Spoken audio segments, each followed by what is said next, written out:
You're listening to Not Good Enough, an inadequate response to inadequate responses. I'm Mitch Alexander. Joining me once again this week, I've got Tom Lang. Evie. Tom McLean. So, like we always do every week, to foreshadow some stuff. This week, we're going to be focusing on class warfare and how it tangentially relates to climate change, but also just... Or directly relates to... It's not tangential. Oh, boy. Yeah. I mean, yeah, no, it pretty much is like that's a way that the biggest polluters manage to make sure they keep polluting, is make sure the people that can challenge their pollution stay poor and depressed. And Stay smashed. tuned. Yeah. Yeah. But we're a no doomerism podcast, so if you're interested in how to get yourself out of those terrible situations and to help others get out of those terrible situations, stick around to the end of the no doomerism, all action, super positive. We're all angry about climate change and don't know what to socialist. do. And don't know Knowledge what is to do. power.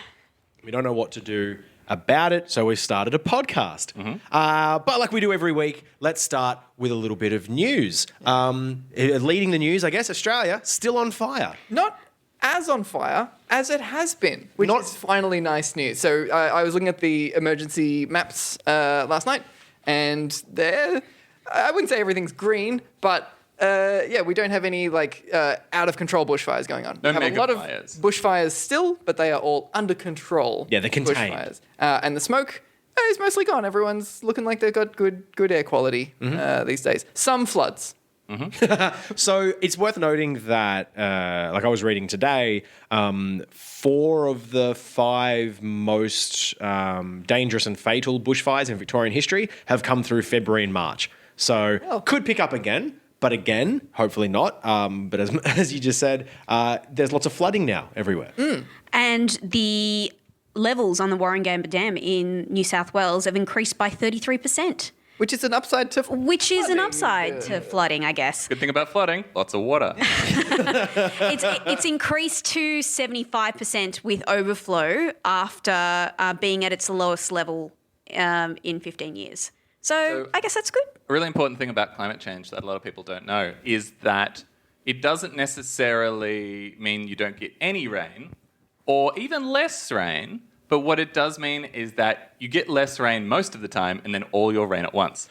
Yeah, I've been thinking about how we've got until 2050 until shit is really bad. But then I was also thinking, but that means we've probably got 5 years or so of sometimes actually really cool weather when we usually don't. Sometimes in winter, there's going to be some real temperate days. It's I don't need my hoodie in June. Oh, that's pretty cool as we hurdle towards the end. You're getting to the Andrew Bolt argument for climate change there. Warm in winter. It's a nice day, though. And also it depends how you define shit being really bad, because some might claim that shit was pretty bad this year. For most people, most of the... Also, in terms of shit getting really bad, there's a no doomerism podcast, but the thing that I'm most scared of is what happens when... So at the moment, it's we need to act within the next couple years. Otherwise, there is really, really no turning back, and no matter what we do, shit's actually fucked. And if we don't do that, that sort of degree of shit being super fucked won't come around for another, your 2050s. Climate change happens on a delay. Sure. And that means that there will be, if we don't act in time, a period where the climate is still intact and human survival is possible, but everyone is aware that there is no point. And what happens to society then? Well, because that's much sooner than 2050, and that is much scarier. Hang on. Oh, God damn it. But I don't think that it will quite work like that, because it's not like, you can see the comet coming. We'd have a situation like we have now, where all the scientists have been telling us about what's going to happen now, but nobody's listened. If we say, oh, no, things are going to be way worse in 10 years, why would anybody listen any more than they're listening now? Yeah. I think people are going to continue living day by day while the sort of rich and powerful do their little behind-the-scenes machinations to build their bunkers. Yeah, I don't think the idea of the climate is sort of intact. So at the moment we've had the major cities covered in smoke and horrible bushfires everywhere. I think it's just kind of shit like that for a while, and it's only going to get worse. So luckily for you, Tom, we're not actually going to have that brief period. And I want to be very clear also, climate is not an on-off switch. It is a dimmer. Things can get bad. They can always get worse, but they can always be less bad. There's no point at which it's... And yes, there are tipping points and there are feedback cycles and things like that, but it can always be worse and it can always be less bad. Cool. Next piece of news. So there's just like this one little bit that I wanted to highlight, which is Barnaby Joyce was quoted on 60 Minutes effectively saying that one of the reasons that the government is so gung-ho on coal is because if you don't go gung-ho on coal, you lose the election.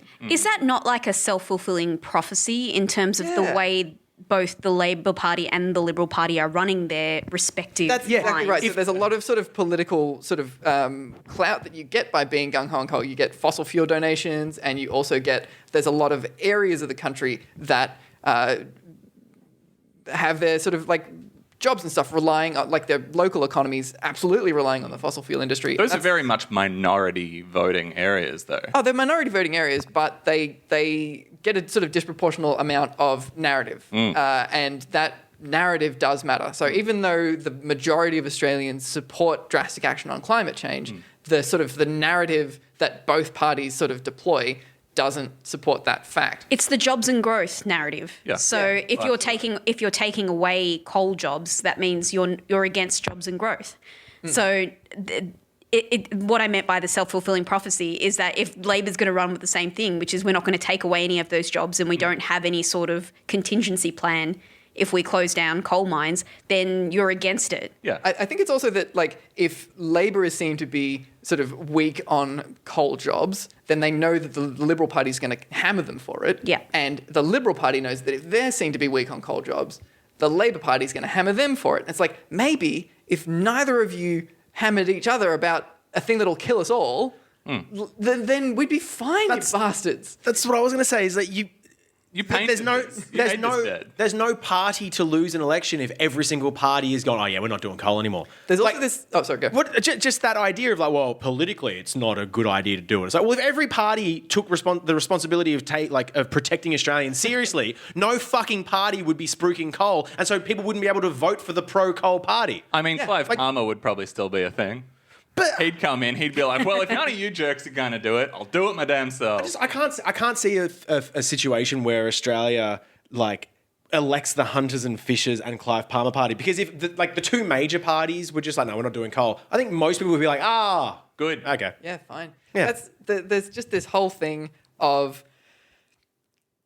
They're like, it's not politically wise to not support coal, but you are the ones who decide what politics is. They've made in the this narrative. country. Hang on. They're setting the narrative. Have we fallen into the trap of actually listening and arguing to what Barnaby Joyce says? Because we know he doesn't actually give a shit about the reasons to support coal. He just wants to support coal. Now he's just saying, That's him saying the quiet part loud. Like, that's the one where he's like, yeah, we support coal because supporting coal is what allows us to maintain our position of power. Yeah. Nothing to do with the environment, nothing to do with jobs. We need to support coal because that's what allows us to continue to be the people who pass the laws that give us the money. But I still don't think that's actually true, because if you don't support coal, you probably wouldn't lose the election. If you don't support coal, then the fossil fuel lobby pays tons of money to the opposition to But get that you still out. doesn't mean you can't win. No, it does.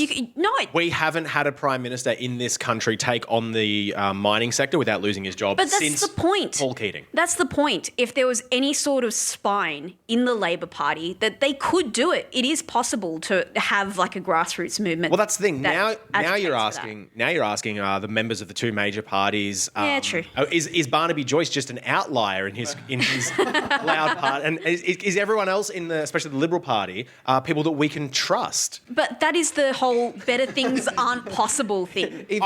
Mitch is trying to segue us into the next bit.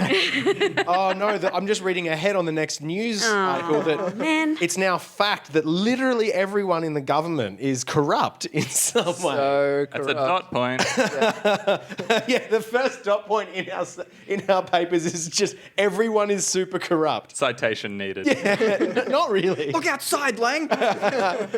Look in the courtyard. There's ScoMo. He's accepting a bribe right there. So again, like the big thing for this week in what we thought was going to be a scandal that resulted in someone quote unquote resigning and not resigning at all. But then that might be the end of, at least I thought it would be at least the end of the evidence. I thought this might be pushed for a while longer, but we wouldn't find out new things. The increasingly inaccurately named sports rorts scandal. So the main thing that you may have heard in defence of the sports rort scandal was that every single club that got the funding, whether it was from the Sports Australia recommendation or from Bridget McKenzie, even if she intervened herself and picked a club outside of the recommendation, it was at least eligible. That was their whole defense, is every single club that was picked for funding was eligible. Doesn't matter how deserving it was, doesn't matter if they were They were all meritorious. technically in the running. Exactly. We weren't giving the grants to ineligible ones, just eligible ones that benefited us. Well, it's come out recently that we were giving our taxpayer money to ineligible clubs.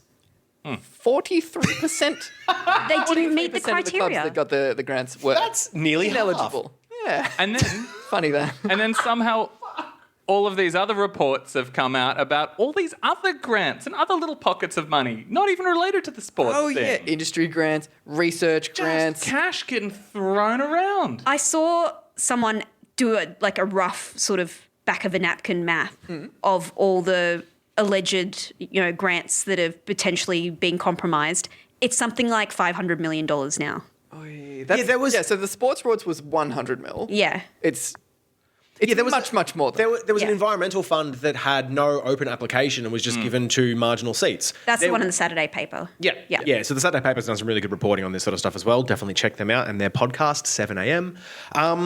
There was another different sports program that again wasn't nearly this public. Is there another? I don't think There was just another sports grant. And I think scheme. it was also about like girls' bathrooms or something. Yeah, there was boy. there was weirdness in that again. Yeah, Yeah. that's just the fig leaf of the month that they've kind of One chosen. of the funny things that I saw about the sports rorts actual scandals was the thing with the grants was one of the criteria for eligibility was construction hasn't started. Yep. And some of the places that turned out to be ineligible were ineligible because they started construction before they got the grant, because they knew that they were getting the grant because the minister had just told them, like, oh, it's in the bag. Yeah. We've pulled some strings for you. So they started construction, rendering themselves ineligible. There's so many levels of corruption going on. It's also worth sort of noting that some of the places that were ineligible are only ineligible on a technicality, and I think this is kind of dry, but it is worth pointing out, for fairness and accuracy, blah, blah, blah, blah. They were ineligible because they were approved for the grant, but started construction before they had finalised and signed the paperwork, which was a condition of receiving the grant and making them ineligible. Some of them, 100% started work months before the application thing had closed. Some of these places were given grants after they submitted their application literally months after that deadline had closed. Can you imagine like passing a class at uni after submitting like your final year essay in March of the next year and just being like, hey, I've put it through, and there's like, HD, here you go. With distinction. You want us to backdate that? Oh, if you would. Yeah, like it's just so I'm personally calling for Scott Morrison to resign. I'm personally calling for Scott Morrison to be prosecuted. That's a joke no one's going to get. Yep. And the last little piece of news, independent MP Andrew Wilkie complained to the ICC about Australia's treatment of refugees. The ICC there being the International Criminal Court. They agreed that Australia is in violation of the Rome Statute, and what we're doing to asylum seekers is a crime against humanity. Which is not news. We've been told knew this this. repeatedly. So we knew that it was a crime against humanity for yonks because it just is a slam dunk, it's against the refugee meeting of the criteria convention. of what a crime against humanity constitutes. So Andrew Wilkie has been pushing this for some years now. The development here is that the International Criminal Court has agreed. Yeah. So there was a Once again, I'm calling for Scott Morrison to be prosecuted. there's a He's an international criminal. there is a back in the day, Tony Abbott had that whole speech where the UN condemned our treatment of asylum seekers, and he had the gall to say, I think regular Australians are sick of being lectured to by the UN. It's like, that's all the UN does. And regular Australians are sitting around being like, well, the bloody UN get off our back every day. It's something. The idea that everyday Australians are waking up and labouring under the burden of the UN being mean to us. Also, hold on a second. So Tony Abbott gets criticised because his regime of torturing refugees is a crime against humanity. He's like, I think ordinary Australians are sick of being lectured. They're not being lectured to, Tony. You are. He knows. He knows. He just doesn't care. He can spin it. He can spin it to sound like, we're being unfairly attacked and maligned because good, hardworking Australians just don't care what the UN thinks. Yeah, good hardworking Australians that in a survey a little while ago said that our treatment of refugees wasn't harsh enough. So you know what? Maybe we should be elected to. I love the idea of a bunch of guys down at the pub in the country watching the UN on TV, being like, "Bloody get him! Get him! Don't let the Ukraine get away with it! What is? Are you blind?" Yeah, just walking into a pub, the footy's on. Oh, can you change that over? We've got a live feed from the UN talking about the deforestation in Brazil. We're very concerned. In a way, truly impressive how Tony Abbott managed to spin the UN condemning us as like the manager. Like we complained. Someone complained to the manager. They complained to the UN about us and went, "Oh, they're torturing refugees." Can't bloody torture anyone nowadays. You can't. You're really not allowed. Yeah, you did used to be able to, and we stopped that very deliberately. Oh, you can't please these people. How much torture? Oh, I brought it down to only 90% or what? 80%? 75%? 72? None. It's human rights gone mad. So, do we want to talk about class warfare in really broad terms really, really quickly first? Because class war kind of sounds like, like the rich people get a go where they run in with like their muskets and they shoot a bunch of poor people, and then the poor people get a go where they get their own muskets and they shoot a bunch of rich people. Is that what class warfare? Class? Yeah. Class war? Yeah. It's a well-organised militia. Take it in turns. Yeah. Bayonets, muskets, Maybe the whole there's deal. some trenches. Hold on a second, guys. Obviously, this is wrong, and if we keep agreeing about it, that it's a right metaphor, We should then we'll stop be here all day. So what's wrong with that metaphor? Everything. It's more like the invasion and colonization of like the New World or Australia, where a whole bunch of guys roll in with muskets and ships and smallpox and go, "We own this now." And all the locals go, "What? No." And they go, "I'm sorry, you don't actually exist. This isn't a war. This is just our land. Get out of here." Yeah, I think even the term class warfare, regardless of how like whoever coined it and whatever it was meant for, is now used in its own way in class warfare to make the minority player, which in this instance is the rich class because there are technically fewer of them, seem like they are more marginalized than the majority poor people who are just trying to claw back. Oh yeah, our subsistence. government always deploys this. Like this progressive taxation schemes, class warfare. You just want the rich to give money to the poor. Which, yes, we do. But the idea that like the rich are not phenomenally winning whatever class warfare is going on is preposterous. They're absolutely the dominant force here because they're the rich. They have all the resources. And the worst part of it all is that it places the blame of class warfare on the individual. It treats it as a very individual thing that you should feel guilt for your situation or what you're suffering. So there's the idea of like the raising minimum wage. It's always something that comes up in the Western nations, and the idea being that like, well, the poor small business owner, he can't afford it. They can't afford to raise minimum wage, and then from that, if they can't afford to raise minimum wage, if there's a minimum wage in place, then there are unemployed people that you're stopping from getting jobs. If we could just lower if we could lower wages to maybe $5 an hour, then all those people with no jobs, They can get 5 jobs. they could get exactly. They'll need 5 jobs. Now, they won't be able to afford to buy anything. So the business, should we just assume that we all know that trickle-down economics doesn't work? Yeah. Yep. I just wanted to point out as well that argument was literally used for the cutting of penalty rates. Yes. Not that long ago, just last year. Saying, oh, well, we can't afford to pay people the extra money needed to work on weekends. And if you introduce that, people won't come out and buy anything anyway. They won't have enough money to do it. Like, it's this cyclical argument that makes no sense when you actually break it down. Yep. But they think that no one's going to pay attention to the entire argument, only the bits that say, oh, these poor small businesses, they can't afford to pay. And just on that, probably too early to tell. It's only been a year, but apparently none of the savings have gone back to the working class. Oh, funny that. But do. Crazy. So to lay it out just a bit more clearly, the class warfare that we're talking about is not even the rich directly killing the poor or really anything that is sort of aggressive. Class war happens in the form of the government passing legislation that makes it more shit to be poor than it already is. Yep. That's basically the whole thing. Doing that helps keep the capitalist in a position of power. That's why it's classed as warfare. It's because there is like a power struggle in place, and the very opposite ends of it are either the capitalist has all the power or the working class, the proletariat, the communist has all the power. And those are the two extremes of it. But I think in a lot of people's minds, especially like people that write for newspapers, do opinion pieces, like to think of themselves as warriors. I think that's this type of language is reifying for that. It's just like, well, I'm on the front line, making sure that the right side is winning, and by doing that, I can't pay my workers properly, or I got to keep welfare shitty. So what we're going to do is go over a bunch of different, essentially like methods that are all tied together. You shouldn't think about these things in a vacuum. You should think of them as linked together as methods that the rich people employ for their side for class warfare. And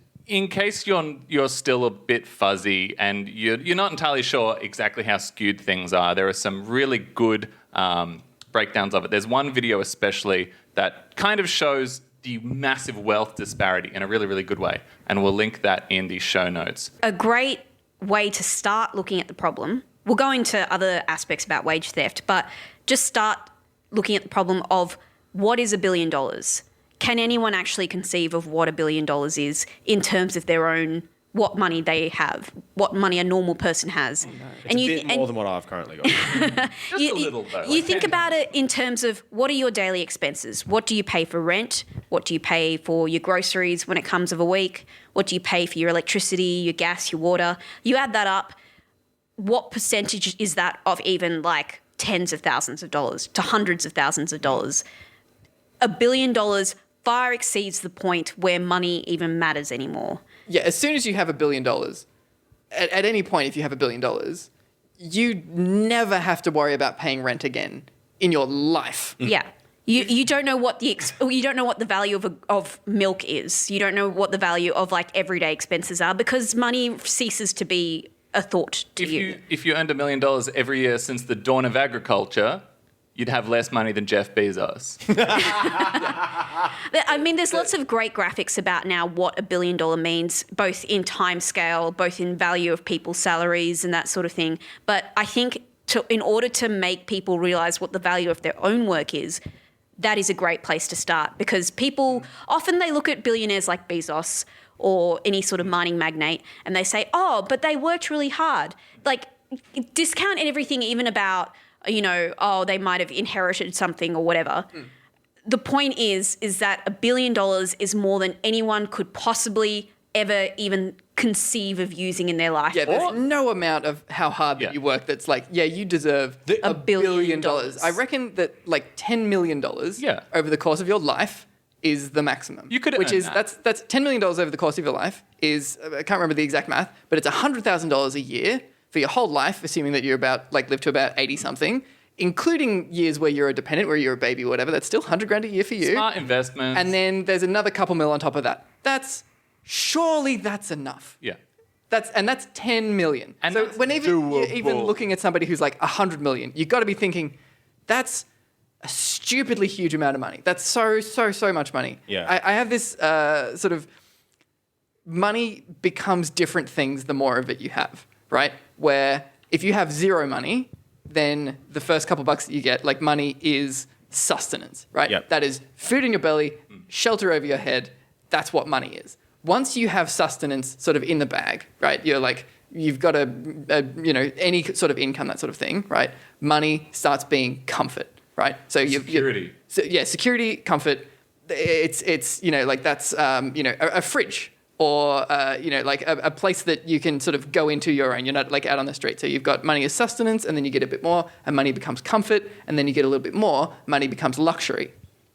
And then once you get a bit more than that again, money becomes power.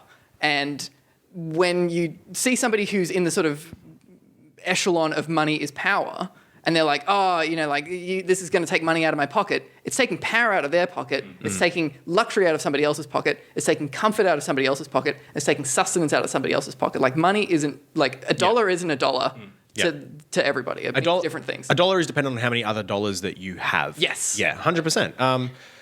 And that's because goods and services don't cost a percentage of your personal wealth. They cost a flat rate. That's that whole thing about like fines are also not a percentage of your... Yeah, no. There was a thing in the news recently about Jeff Bezos doing like a reconstruction on like one of his mansions or something, and he paid like $16,000 worth of parking fines while he was doing it, which is like nothing to Jeff Bezos. And it's like, yeah, he's super rich. And so he's allowed to violate parking law. So let's talk about some people with more money than they need. So I mean, the main thing... Starting off, freshly bankrupt George Calombaris. Welcome to the welcome He's to the bottom. not bankrupt. Oh, he's not bankrupt. He's not bankrupt. business is No, bankrupt. it's not even a bankruptcy. It's a voluntary administration. That means they're going to liquidate its assets. But he's not bankrupt. He's still worth $70 million. Oh, maybe he can afford to pay his workers. He can absolutely, he could afford to pay it out of his pocket right now. Yeah, I was going to say, George Calombaris, welcome to the bottom of Maslow's theory of economics. But unfortunately not. So, I mean, what originally happened with... So who is George Calombaris? Yeah, he was one of the 3 chefs on one of the reality TV shows that I don't care about what the name was. Got super successful just being judgmental about other people's food. He's a celebrity chef / restaurant owner. And his main income is restaurateur. He's got a bit of a restaurant empire in Australia. Well, he did. Just talking about it in the past tense makes me feel so good. Yeah, so we all hate him because he was just notorious for screwing his workers. This is a thing that has been happening for years. Financially. Yeah. Well, I mean, who knows? But like for sure financially, the first complaint about Calombaris' business practices was made to the Ombudsman in 2015, saying that he was ignoring penalty rates, which is the sort of minimum amount that you have to pay your workers on public holidays and Sundays and stuff. This sort of case has been going on since then, since 2015. And it's finally sort of come to a head where his business empire has been placed into administration. Yeah. And it's worth noting as well that a lot of the reporting around Calombaris is puffy and positive, probably because he's a celebrity and partly because the people that own the news agencies and the media outlets are just essentially in cahoots with him in every way. Once you get to that money is power level, they all know each other and they want to take care of their friends. One of the things coming out is about how we shouldn't be too hard on him because the company admitted it. They admitted fault and tried paying some people back and pleading guilty. And they only started pleading guilty after years of being pushed by the unions and by lawyers and by people working on the case to go, can you just admit that you did wrong? They're like, And then when there was irrefutable evidence, they went, oh yeah, no, that was us. Last time I heard that's just called confessing to a crime. Yeah, exactly. Which again, this, and we mentioned Calombaris because he's in the news right now, but the restaurant sector is rife with this shit. Oh, yeah. And 9 times out of 10, I would say, you always hear about, well, not only do they have to be paying workers this much because the restaurant industry would just collapse if we had to pay people fairly, which is just telling on yourself. It's like, all right, so the whole system is corrupt there, so let's burn it down and start again. Yeah. But the other thing you hear about it as well is that, like, well, have you ever tried running a nationwide restaurant chain with all of these different moving parts? It's very easy so difficult. It's very easy to accidentally underpay your staff. Which is over and over and over, and to evaluate yourself based on the losses that you are of your workers' wage that you are taking for yourself. It's just really confusing. It's also ridiculous that we have that narrative because the whole reason that we say, like, oh, why is George Calombaris so wealthy personally? Oh, because he's a massive, he runs this big business empire. He's really good at running businesses. That's why he deserves all the money. And then we're like, hey, you really fucked up running your business really bad. He's like, well, it's really hard to do it. I can't be expected to do it well. It's like, what are you rich for then? That's the vicious circle, not vicious circle, but the cyclical sort of thing I was talking about earlier, where they focus on one thing to say, oh, poor George, he can't help it. It's really hard to pay your workers accurately, as you were saying, Mitch. So hard. But obviously it doesn't, it's like it's removing the focus from how much his own personal wealth is. And all the coverage is just really cloying and sympathetic to one aspect of it without ever thinking about how, if you're worth $70 million, if it's really important to you that your workers are, being stiffed on their super and everything, you could literally take that out of your back pocket and pay them right now. 70 million. That's 7 times the maximum amount of money that anyone over their whole life has anything to do with. And no one's denying that running a restaurant is hard. If you're running a restaurant and you're struggling to make ends meet, maybe you could get away with that excuse. But if you're running a restaurant and making vast profit, it's hard to pay my staff enough and keep ends meeting is obviously bullshit. Yeah, unless less profit, you bastard. That's the thing. They can't.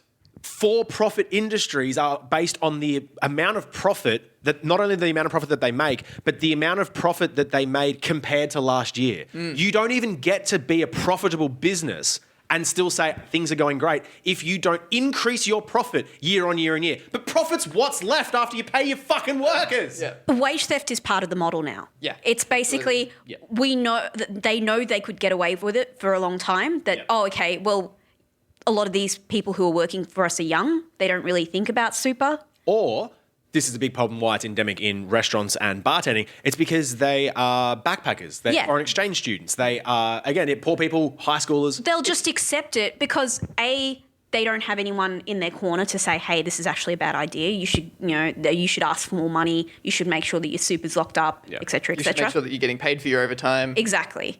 And also, a lot of them, they don't have any other choice except to take the job that's offered to them because it's rife hard in the enough. Industry. Everywhere's doing it. And so if you're like, oh, this restaurant's underpaying me, you're going to go to another restaurant? They're going to underpay you. Yeah. And so the wage theft is built into the model because they know that they can probably get away with.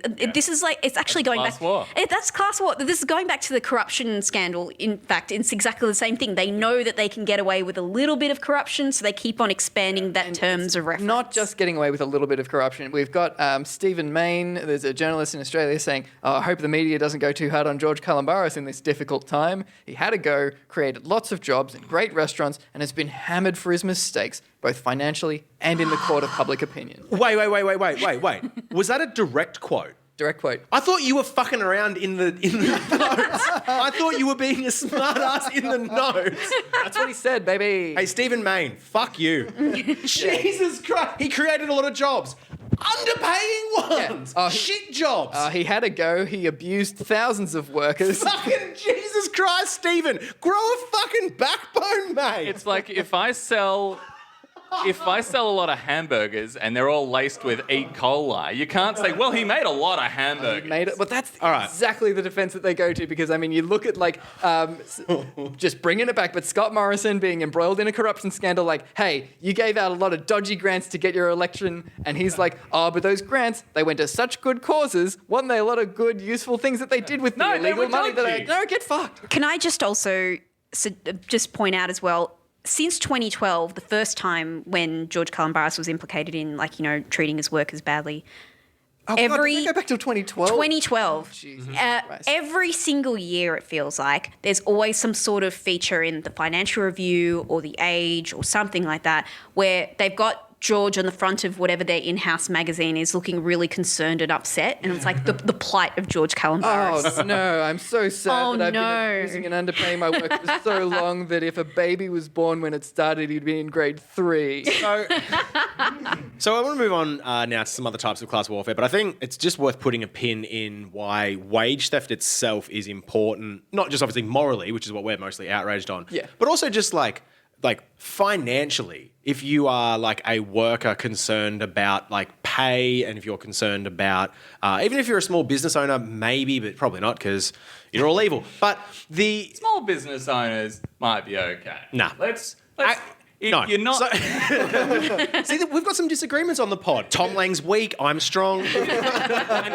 we should point out the sides on the class war thing, and it's like if you've got less than several $1 million, you're on our side of the class war division. You might not think you are, More or but you're less. up against billionaires, multi-billionaires who want to rip you off just as much. Yeah. So more or less. But I think the thing to keep in mind when it comes to wage theft is that you're not just like getting fucked yourself. If you accept wage theft as a worker, you are fucking your fellow workers over. So if you do unpaid work, you are generating value for the company without them having to pay a wage for it. So you've artificially inflated the value of the company.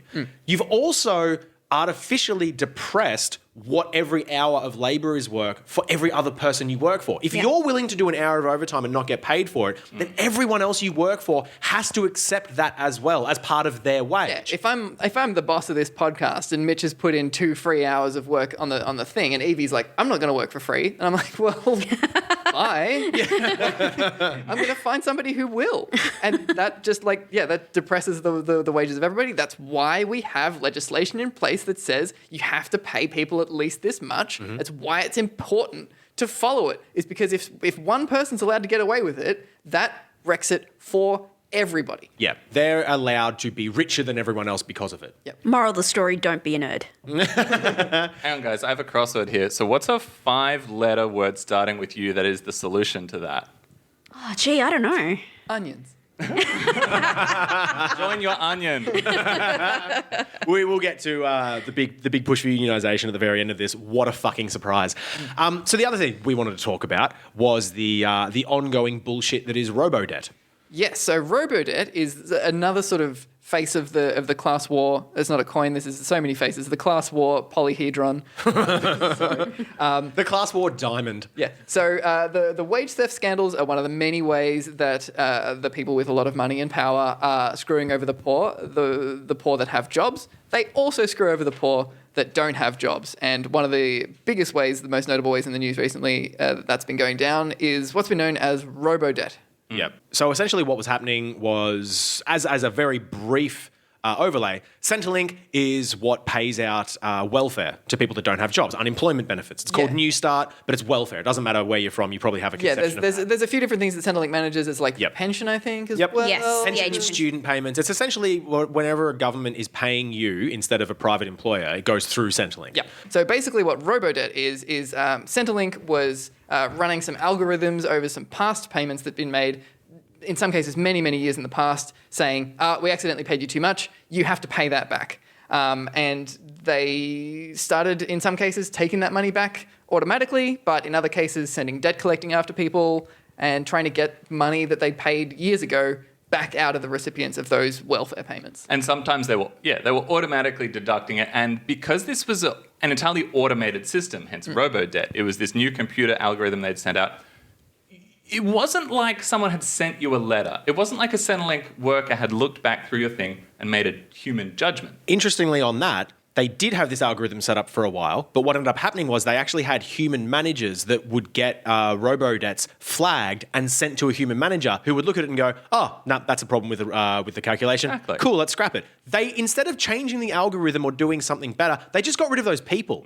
So all that happened was the algorithm would go, hey, this is suspicious, and instead of a human looking at it and go, it's not though, they would just then send literal fines and debt collectors after people. The algorithm itself, provably rife with errors, not calculating things correctly at all, and that's why it miscalculated that tens of thousands of people owed them money that they didn't owe. And sent debt collectors chasing after them. Now, because it was automated, you can't then say, hey, sorry, you made a mistake here. If you're complaining to a separate department that then has to go through this whole rigmarole. And the first step, and this applies to any kind of automated system, is people go, well, the computer said, because it's a computer. It's a soulless calculating machine. How could it have gotten it wrong? People don't think about, well, I think that's the case for most modern technology that involves algorithms that, predict your voice or your face or anything like that. But they don't think about how the bias is baked into the system. This is another case in which the bias is baked into the system. It's automatically assuming that anyone, by their weird fake maths algorithm, is stealing money out of Centrelink. Yeah, no matter what anybody tells you, we don't have an advanced general intelligence that is synthetic at the moment. Any piece of computer AI that is doing anything was made by a person, and that person could have made a mistake making that thing, or could have intentionally put a miscalculation into that. But there's AI is money laundering for bias. But McLean, what? I didn't come up with that, but it is 100% true. What do you know about computer programming? But also, McLean, on what evidence would you suspect that perhaps Robodebt was deliberately set up to be punitive to the poorest people? I mean, why couldn't it just be, I don't know, an honest mistake? I mean, that idea, Mitch, has no credibility. That would be class war. So, I mean, there was an anonymous whistleblower who pointed out that Centrelink staff were working to targets to recoup as many payments as quickly as possible. Yes. So the Robodebts were coming in. People were flagging the Robodebts like, hold on a second, this seems wrong. I don't think I owe that money. And then that was going in front of people. And those people had a lot of their employment conditioned on you send those people back and you make them pay that money. Yep. It was legitimately Centrelink management were sending emails to ever lower staff until it got to the frontline Centrelink workers, which had ties to departments in the federal government saying, we need you to push back, we need you to increase the amount of debt that you're collecting, we need you to make sure people are not having these debts overturned, because they were working to a quota system. Like, it was a for-profit system. Yeah. They were trying to get as much money back from these debts as possible. This is despite the fact that we now know that the department that set up the Robodebt scheme knew it wasn't tenable. Yeah, they got legal advice saying that these debts that the algorithm is raising are not enforceable. Yeah, from 2017. They enforced them for years. And they've only just recently been released under the Freedom of Information Act. This all month. These documents are only just coming out like the last couple of weeks saying, they received advice that it was unenforceable, they ignored it, absolutely. But again, we talked at the top of the episode about some members of the government are corrupt and filling their own wallets with money from poor people. But I'm sure Stuart Robert, the current Minister for Government Services, who is in charge of Centrelink, is on the level and totally good, and is going to be helping us out. Oh no, Mitch. Oh no, I also want to pull the plug on the sarcastic segue. Yeah, we're doing a lot. No more sarcasm. It's because I've got it written here, and it's easier than just going, Stuart Robert, fuck you. Stuart Robert, dodgy shit. The man, instead of a birthday, has a corruption scandal. Every year it rolls around. He's totally corrupt, and he's still the current government minister for, Centrelink and stuff. He's only fairly new to the Centrelink role. Actually. Right, but he's been hanging around being... He's certainly been in the government. The thing you need to understand is that there's always 5 different sub-players to any big government plot that's happening. And they tend to pop up their heads up eventually. So you'll hear something like Stuart Robert, James McGrath, something like that. Yeah, it's the same thing with Bridget McKenzie, where it's like Bridget McKenzie caught in a big corruption scandal. She resigned. The press is like the death of Bridget McKenzie's whole political career. Just and then shuffle 'em next like a year, shell game. she's doing another corrupt thing. That's Stuart Robert. Yeah. 2016, sacked under Turnbull for breach of ministerial standards. Sacked in the same way Bridget McKenzie resigned. Because clearly he's still in the government. Yeah. He lost his portfolio role because he was being nepotistic with some Chinese government officials and a Liberal donor. In 2017, one of his companies was receiving funding. And in this as well, just to give a mention of the character of the person, his parents were the dummy directors of that company. Through reporting, they approached the directors of this company that were enriching him personally, and it turns out that the directors were his parents. And he asked, and then through the reporting, they were like, so you've been director of this company between 2010 and 2016? And they went, we were what? They didn't know. They didn't know. They were dummy directors. His own parents. Yes. Putting at a point here because I'm only 90% sure, but I read that this morning and it's like, yes, so that's the thing. So that's got nothing to do with the governmental. But his parents were the directors of a company they didn't even realise at the time it was making him money. But the best one was you might have something in the back of your lizard brain that fires up when you remember that he was the minister that was charging the Australian taxpayer $2,800 a month for the internet to his home. And the best that I can get from his statement on this was that he was essentially hotspotting his phone and using data that way because he had connectivity issues to his home. That doesn't make any sense. Hold on a second. Maybe he has connectivity issues to his home because he betrayed his parents and that's why right? They kept cutting off his phone. Oh no, I just meant like an emotional anyway that we can So he is nominally in charge of this situation as well, and so he is potentially on the hook for any problems that come up from this, but also has the power to enact some level of change in this. So I reckon on a weekday, try giving his office a call and just letting him know that you want him to entirely overturn Robodebt, pay back all the debt that was paid. Just to sort of draw everything together, I feel like seeing all like the little bits of corruption tends to make us feel a little bit crazy. Mm-hmm. Like the thing with his parents, like what the hell? Like there's so many transparent, weird links of corruption in this, in wage underpayment, in any sort of corruption scandal that happens in Australia. It does make you feel a little bit crazy. And I think that's part of the point. That's part of their strategy, is to make you feel like you're seeing things that you think aren't there. Like it's like death by 1,000 cuts. Yes, you're seeing all these insane amounts of overreach happening, and you think, oh well, maybe I'm just powerless to stop it. Maybe It this also is it. makes it hard to talk about without making you sound crazy. Like we're here on this sort of ostensibly comedy podcast being like, and he betrayed his own parents. But if you're trying to have an actual serious discussion about the state of corruption in Australia, and you come across things like this, It makes you feel crazy. It's hard to make a sort of sound point, because you're looking at stuff that is so wild. See, I think there's something probably to the hypernormalization idea. Yes, that's the that's term correct. That's Yeah. the term for just trying to overwhelm people's sense of normality by just showing them ever increasingly insane things that they know are insane. Oh yeah, just smash cut to next week. Bridget McKenzie's going to behead a dog with a sword on television. Everyone's going to be, that's another cracker from Bridget McKenzie. What are you going to do? On the taxpayer dollar. Yeah. But at the same time, I don't think Scott Morrison planned the optics of a Hawaiian holiday during the fires to send us all insane. I think there's a lot of fucking Planning doesn't matter. Planning doesn't matter. They know and they don't care, but it doesn't matter at this point whether they planned it or not. Yeah, I just don't It's think- still enough to make someone feel crazy, and they rely on bombarding people with so many different aspects of it in not caring how they're acting. Yeah. That people are going to say, well, this is just how it is now. I just don't think it's conscious. I think that's the thing is if they bombard you with enough things that you can't stay focused on one, because 1 week you're just oh my God, they gave out sports grant scandals. Oh my God, refugees are a crime against humanity to torture them. Oh no, Bridget McKenzie's killed this dog, et cetera, et cetera. I can't believe she did that. You can't stay sort of surprised and mad about that stuff because it's a new thing every week. It's impossible. exhausting. We've had this genuine problem with putting this podcast together because we start doing homework at the start of the week, and by the end of the week 16 new insane things have happened, and we're just so are we still talking about the stuff that we were putting together on Monday, or are we talking about the stuff that happened on Friday? That's why a systemic level sort of hatred is necessary, where you've got to say yes, all these individual things are all unacceptable, but the thing that you've got to stay and be mad at your core is the whole structure. It's the whole system. And so I guess to wrap up, that's class war.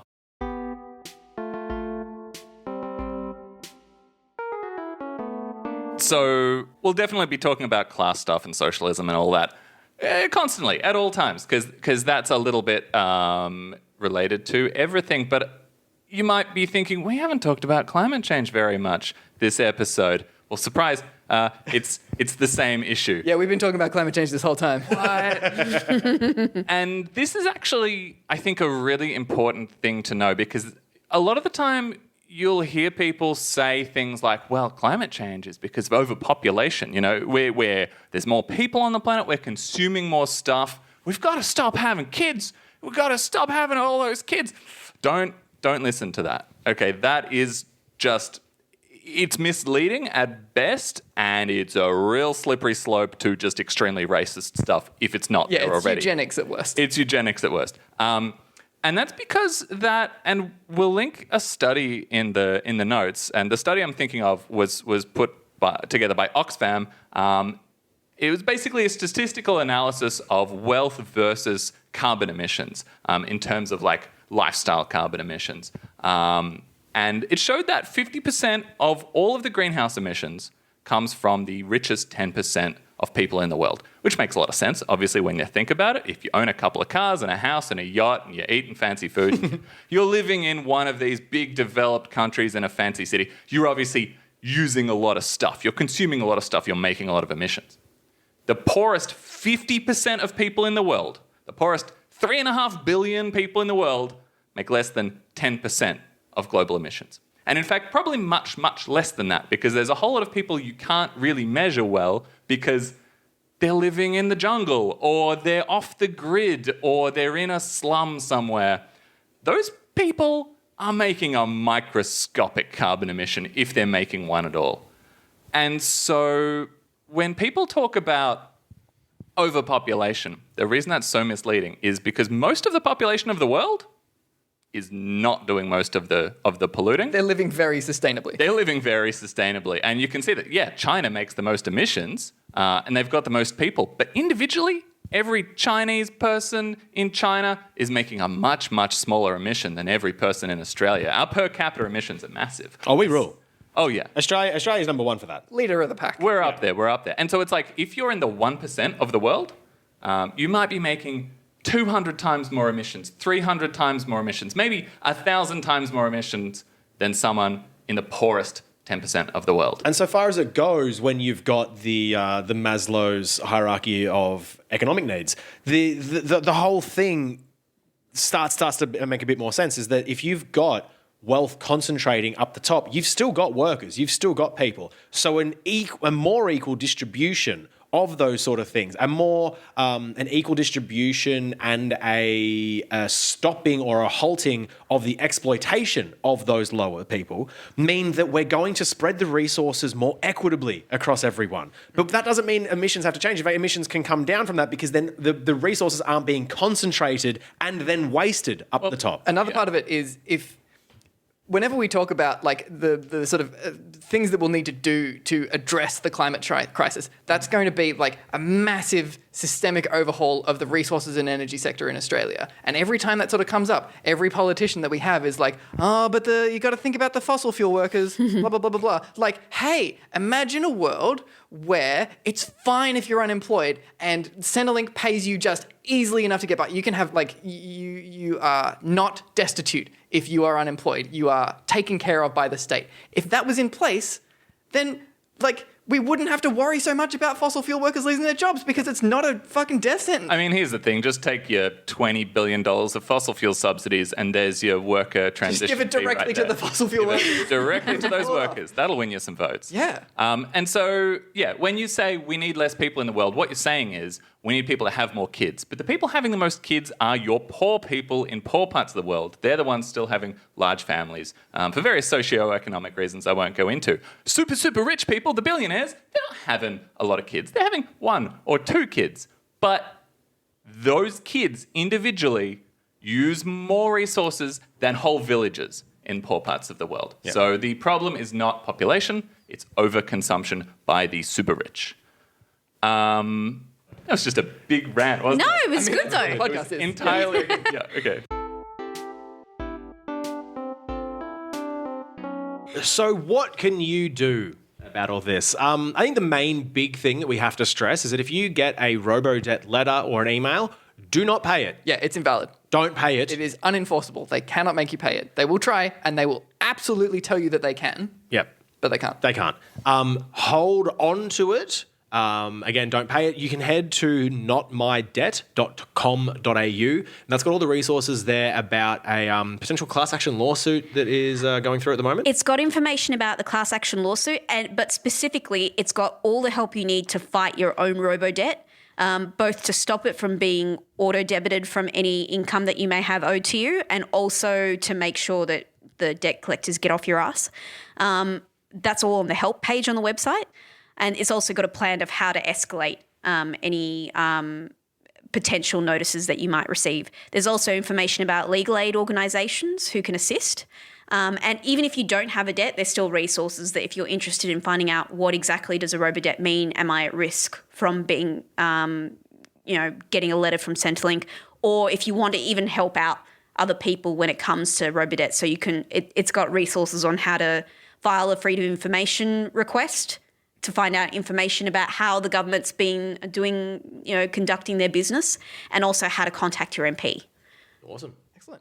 The other thing, join your union. Yeah. A big thing that we've been talking about is the exploitation of the working class in this class warfare. Yeah. Very deliberately by the people who pay your wages. And your union, which is a conglomerate of other workers in your field joining together to go, hey, don't fuck me or them or anyone else, we're all in this together, can help you combat that. And the unions have been instrumental in the Calombaris case, in pretty much any wage theft. They were leading a fairly good campaign against the weekend rates that didn't... I mean, they're the reasons we have weekends, Yeah. they're the Yes. reasons we have a working hour. 8-hour days. Every workers' rights achievement that has been won by unions. Which is to say, every worker's right has been won by workers joining together and fighting for it. Yeah, just to go back to that example of Evie refusing to work overtime, and so I fire her and keep Mitch, who's happy to work overtime. If Mitch is like,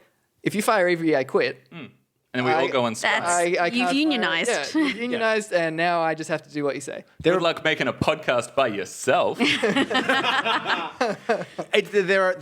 There is power in unity, and it's very important to remember that, because it can feel overwhelming if you've got managers, if you've got bosses that are telling you, you know, it's their way or the highway, or that they would like to help you but they can't. I'm going to go further than that. As a worker, it's the only power you have really is your numbers. Yes. Yep. And it is scary. It's essentially quite scary having to deal with that.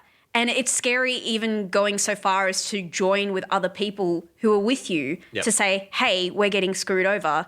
Now's the time that, you know, we can agitate for something better. Yep. And it's a brave move to take, but it's also the right move. Yep. So some recommended unions for, especially given the Calombaris case, for restaurateurs, people in the restaurant industry, I have to say, fuck restaurateurs, but bartenders, wait staff, all the rest of it. There's Hospo Voice, which you could look up. There is the RAFFWU. That's the Retail and Fast Food Workers Union. Yeah, that's even better than trying to call it the RAFWU. I think the WU is where you just say RAFWU. Yeah. But they're really good. There's also the ASU, if you're in like a call centre job, the Australian Services Union. That also takes care of people in government roles as well. But believe it or not, even if you work in the public sector, if you work for the Australian government, there are still unions there helping you, because it turns out it's still a job and jobs have bosses. The Australian government wouldn't screw the working person, would they? And if you're unsure about what union you can join, I really highly recommend calling the trade, ACTU? Australian Council for the Trade Unions. Yep. They've got a hotline where you can call them up and say, hey, I'd like to join my union, or talk to someone about even being a union representative. Who do I talk to? This is my job. Yep. What advice can I get? It's also probably worth shouting out the Australian Unemployed Workers Union. You might be like, oh, how do unemployed workers have a union? Well, they do. It's the Australian Unemployed Workers Union. The group of people that are unemployed are absolutely a labour force in Australia. They absolutely have rights, and they absolutely have organised. So if you're out of work, you can still join a union. I've seen lots of stories of people being very actively helped to get into work, or to get out of situations where they're being their vulnerabilities being taken advantage of because they're out of work. That's exactly what the Unemployed Workers Union is for. So you should chase them up as well. 100%. And just as a quick shout out as well, don't join the SDA. They're in bed with the Liberal Party and they're fucked. We'll go into that in another episode, why some unions are bad. Yeah. Why some unions can be bad. And never give the benefit of the doubt to a billionaire. Shout outs. I was listening to Red Flag Radio's most recent episode, which is just an introduction to revolutionary socialism, and it finishes with a little bit of personal stories about why they're socialists. So Red Flag Radio is a socialist podcast, and they have a really good just intro to what socialism is about. We today have been just sort of yelling a lot about sort of socialist tenets and hopefully explaining them fairly well. I think they go into a lot more detail and have a lot more sort of academic and study background about exactly what the sort of the meaning of these things are. So if you're interested to hear more, Red Flag Radio is probably the next step for that. Also, this one is not a podcast or anything, but Wallace Shawn, the guy who played Vezik on The Princess Bride, the inconceivable thing. Yeah. Turns out he's a passionate socialist, and he has written an article called Why I Call Myself Socialist. There'll be a link to that in the show notes. That is really, really beautiful. I've never seen socialism argued like that before. And it's one of the most affecting pieces of writing that I've read in recent memory. I cried. Made me cry. I loved it. I love Wallace Shawn. I'll die for that man now. Fuck, I should read it. It's so good. I'm going to read it. It's really genuinely magical. It's in an open tab, and I just have it. Alrighty. Well, sweet then. Until next week. See ya. Bye. Bye. Bye. 31. Thanks again for listening to another episode of Not Good Enough. If you want to hit us up, see all the show notes, get in touch with us, see us on the socials, head to notgoodpod.com or send us an email, notgoodpod@protonmail.com. Not Good Enough. It was recorded on the lands of the Kulin Nation. We pay our respects to elders past, present, and emerging, and sovereignty was never ceded.